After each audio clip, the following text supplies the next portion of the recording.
Welcome everyone, it's Gray Shirt Guy, Rock the Gray Shirt as always. Back with a new studio update. It is the 14th of May. It's Mother's Day in the US. I'm not sure if they celebrate at the same time around the world, but it's Mother's Day. And hopefully you got a nice present. I had mine ordered, but it's not going to get there until Wednesday. But I just signed to the tracking numbers, so that's nice. We're going to be talking about two main topics. Maybe we might rant a little bit after that. But mostly what we've painted over the last 2 weeks since the last studio update. We're going to flip the camera around. We'll talk about that. And then we're going to talk about 3D printing. And we'll get into that. And then I might throw in some random rants here and there. But other than that, let's get into it. Oh, also, yes, I know I'm wearing a blue and not a gray shirt, but it's so comfortable I didn't want to change. All right, got the camera flipped around, and here we have two Forge World Chaos Decimators, and we have a Khorne Lord of Skulls. These are going to be for the World Eaters army, but they're also easy to slot into any of the other Chaos forces that I have. It might look a little weird if I put them in the Death Guard army, but I don't think the Death Guard would have a big problem. I think Mortarion would be fine. But so we got two Chaos Decimators, and they're magnetized, and so we have 4 Soul Burner Petards because they're really good weapons. They're kind of expensive, like $24 at least at the time when I bought them per gun, so it's a bit pricey. They are a resin kit. A lot of intricate details. Funny enough, a lot of the details are like covered, but by those big meaty shoulder plates. But I think they turned out really well. Had I not been painting two at the same time, I think it would have been a lot more fun. But I was trying to batch paint both of them, so it was a little bit more irritating. Also, their bases are hilariously small for what the model is, but Forge World never upgraded their bases. So I think these might actually be smaller than... No, they're around the same size as the normal Dreadnought bases, but I don't think they're the same size. I think Sentinels have a bigger base now than these guys, which is kind of funny. They're probably going to get a base size upgrade in 10th edition. Who knows? But, yeah. And, so I magnetized them. One thing that you want to do when you're magnetizing these is all I did was put a magnet in right inside on, let's see here, put a magnet on one side. If you're going to ask me what sizes, I don't remember. I just kind of found a magnet that fit. And then I put these little rods right in the top, just drill a little hole in the rod, and there's a hole right inside there. You probably can't see it, sorry. Hold on, let me see if I can get it. Yes, there's a hole right there. So what happens is the magnet keeps it in there, but the pin keeps it from falling forward or backwards. So it's a kind of a key thing you want to watch out for if you're going to magnetize your decimators. There's probably a different way to magnetize them, but I found that to be the easiest. And the kit comes with a butcher, it's a butcher cannon and a siege claw. So they do come with those, and I have it set up to where I can either put 2 siege claws on one or 2 butcher cannons on one. But right now we got the Soul Burner Petards because they are pretty good weapons, and hopefully they do really well in the upcoming battle report. And then obviously, big guy over here, big Chungus. His name is Henry. Henry, the Khorne Lord of Skulls. Hold on, I'm going to move this bad boy out of the way. Here we go. There we go. Henry's moving on over. Moving on up in the world. All right, so I bought Henry, I think, last fall. I think I bought him around the same time that they announced the World Eater Codex was coming out, or shortly around that time. But I just was like, I got to get a Lord of Skulls. So I ordered one. I got him.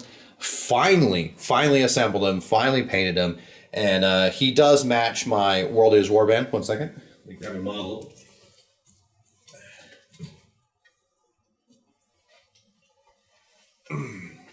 So my World Eaters Warband is very silver, and their armor is mostly silver with a little bit of gold and red accents, and so he kind of really fits that motif really well, although he's a lot grimier.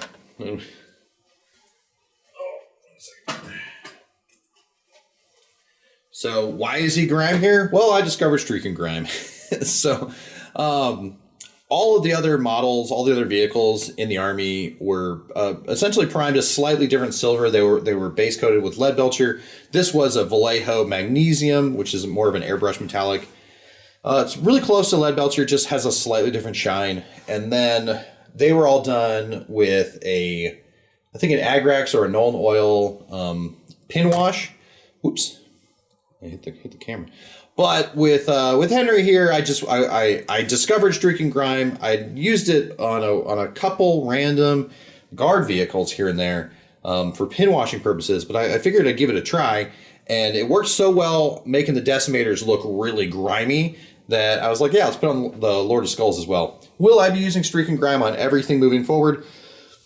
Probably not. I might use it on tracks. I might use it on some guard vehicles. But for Chaos, probably use it on a lot of Chaos vehicles. Just because that kind of fits the motif. But I don't think I'm going to Streak and Grime like normal Space Marine vehicles. Like when I do my Blood Ravens, I probably won't Streak and Grime them. I do like the pin wash, but the Streak and Grime for a model this size and a model this kind of foreboding and like sinister looking, I think the Streak and Grime lends itself really well. So I went with the Hades Gatling cannon on the arm. You could possibly magnetize it, but it would require filling in a little backing to put a magnet. You might be able to push fit it, but I really like the Hades autocannon look over the Skull Thrower. And they are the same points value, so I guess if I'm really just kind of playing a fun game at home, I could just say it's the Skull Thrower. Now the center belly button cannon, the 3 different cannon options are push fit. So oddly enough, on the latest 10th edition preview for World Eaters, they named the cannons wrong. At least either the instructions for assembly are wrong, or the individual who picked the image for the belly cannon, because they said this was a Demon Forge cannon, but that's something else in the instructions. So I don't know what's going on with that. But yeah, so we got ourselves a Khorne Lord of Skulls for the World Eaters, but also for just normal Chaos Space Marine shenanigans. So that's pretty fun. And that kind of helps us get a little closer to the next battle report. So I have enough points to do a 2,000 point game of Atlantean Spears versus World Eaters. However, I really, really want to play with the Astraeus, and I kind of want to play a much larger game for the next stop motion battle report. So what I'm thinking is I want to do 3,000 points. So all I need left to do 3,000 points of both armies fighting against each other is I need to finish Angron. He's the next model on the table, so we're going to be working on Angron next. And once Angron's done, we'll start working on the battle report. Now, also, I might need a little bit more terrain, and so that kind of leads us into our next topic. So let's flip the camera around. All right, for the next big topic of the video, we're going to talk about 3D printing, specifically terrain, because it kind of gets us into what we're working on next.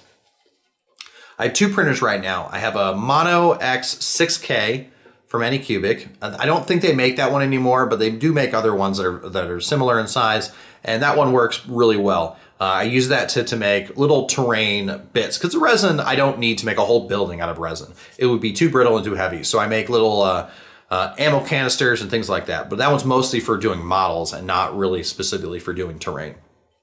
Although I hear they make some more flexible resin these days that that might work pretty well if you want to have some models that aren't as brittle. But I do also have an Ender 5 Plus from Creality. I think it's called Creality. But unfortunately, I've only ever gotten one successful print from the Ender 5 Plus, mostly to do with the bed leveling being a major pain. And I probably put about 10 to 12 hours into trying to get the bed level. I got it level, printed one print, went to print a couple other things, and it turns out that it was only level in like one area of the bed. And so when I tried to print a much larger thing, it just was not working. And yes, it is a very fine-tuned machine that needs to be leveled a very specific way. And then once it's leveled, people that set it up the way it should work say that the Ender 5 Plus works great for years and years and years, because it's been around for a long time. But the amount of leveling and effort detracts from the hobby that I really want to do. 3D printing is not my primary hobby. My primary hobby is painting and playing with Warhammer, and then talking about Warhammer and playing Warhammer video games. And yeah, so my primary hobby is not 3D printing. 3D printing is an ancillary part to my hobby to kind of help save me a little bit of money, and to get some cooler looking terrain. And so I was sitting there last night. I was like, man, I really need to 3D print some stuff, some base expanders, because some of my bases aren't the right size. And I'm like, well, I don't want to go buy new bases or rebase them. But if the bases are bigger now, like for the Sentinels, I can just print base extenders and then paint those, and they'll go from whatever the 50 millimeter to the 80 millimeter, whatever they are now. And so I was like, well, I really want to print some extenders. Plus I want to go from 25 to 28 and a half. So there's some stuff I want to print, but the Ender 5 Plus, the leveling is going to take me another 3 or 4 hours. I'm going to have multiple fail test prints. I might successfully get some good prints going. But from what I hear from people is over time, you need to re-level or check your level on your Ender 5 Plus. There used to apparently be auto bed leveling on it, but they took that away in the most recent official firmware. There's other firmware, and it's just that printer is at the level where it's not as easy as I want it to be. So I'm going to go find another home for it. I'm going to donate it. I'm not going to sell it. I'm going to find another home for it because there's nothing wrong with the device. It's just not, I don't want to spend hours upon hours upon hours setting it up when I would rather be doing something else. And so I looked on Amazon and I found out that the Anycubic Viper 1, they still make it, they still support it. And it's only $299 plus shipping and handling. Not sponsored by anyways, and I was like, all right, okay, that's probably going to be the price of the 10th edition starter box. So I was like, all right. So right now I have terrain, but I don't have the density of terrain that I want to do another battle report. The terrain I have right now might be fine for a 3,000 point game because it is plenty dense for a 3,000 point game, but I want a little bit more terrain. And so before my Anycubic Viper died, I was building a really big city fight mausoleum scape, and it died on like the last piece and a half. And so I want to reprint those because they didn't print super well when the Anycubic was dying. So I saw it for $300 and I ordered it. It'll be here tomorrow. And so I'm going to print the last few corners of the building. So what the plan for now is moving forward is I have Angeron left to paint. And so I'm going to work on Angeron next. I'm going to get when the printer shows up tomorrow, I'm going to get it set up. I'm going to get it tested, ready to go. Hopefully I don't have any problems. Cross our fingers and get a couple test prints going.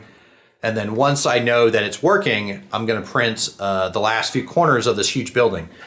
And then we're going to start working on this building. Now, will the whole building be done as quickly as I want it to? Probably not. But either this building is going to be in the next battle report or it's going to be in the battle reports after it.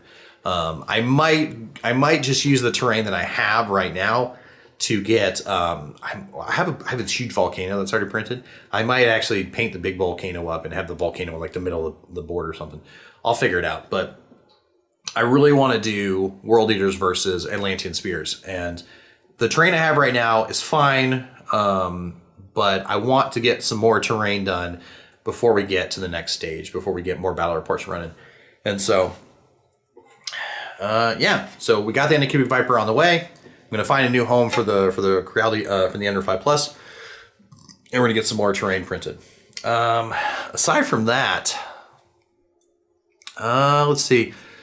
Steel Legion watch continues. I did the made to order. So I did the made to order back in March, was it? I think it was March. Yeah, I think it was March. Did the made to order back in March, and it says 180 days. We'll see if it takes 180 days to ship, because the last time I ordered something made to order, it shipped very quickly. So it's still in pending processing status. I look at it every few days. I keep it in my email box to check it. So that hasn't shipped yet for the Steel Legion.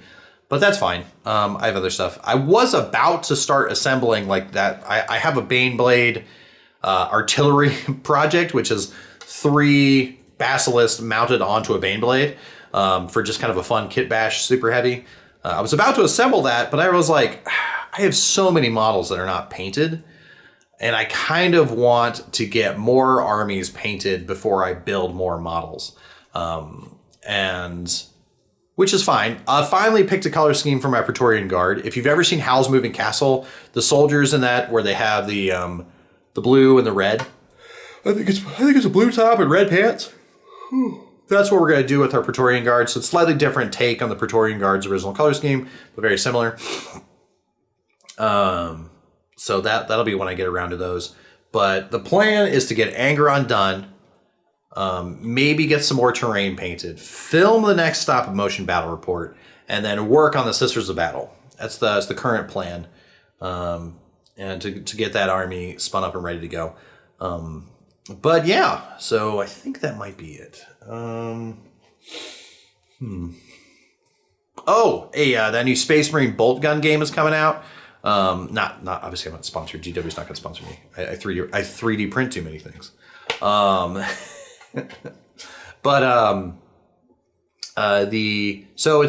it looks kind of like an old school Doom, like sprite based game. But it's basically like Space Marine meets old school Doom. And so I'm down to play it. It comes out not next week, but the week after. So when it comes out, I'm definitely going to get a copy of it, and I'm going to have some fun. I probably won't play any videos on my YouTube channel, but that'll be fun. I have Doom right now. The original, so Doom 2016. I've never played it, so I have it. So I actually might go play it after I edit this video. And then I have the Starship Terran Command, which I saw a review for it, and they said the game was super easy. And maybe it's hard to fail, but it's not easy to win. Like I've had full, like you only get so many resources in the first few missions, and I think I'm on level 6 or 7, and I keep losing troopers. So I definitely not as well versed in the RTS games as I used to be, but it's fun. So I do like the campy Starship Troopers. So but yeah, I think that's pretty much it. Hope you guys enjoy it, and I'm gonna get back to working on getting Angeron done, and well, I'm gonna get this video done, probably play some video games, and then probably start working on Angeron tomorrow. But hope you guys enjoyed, and have a good one. Goodbye.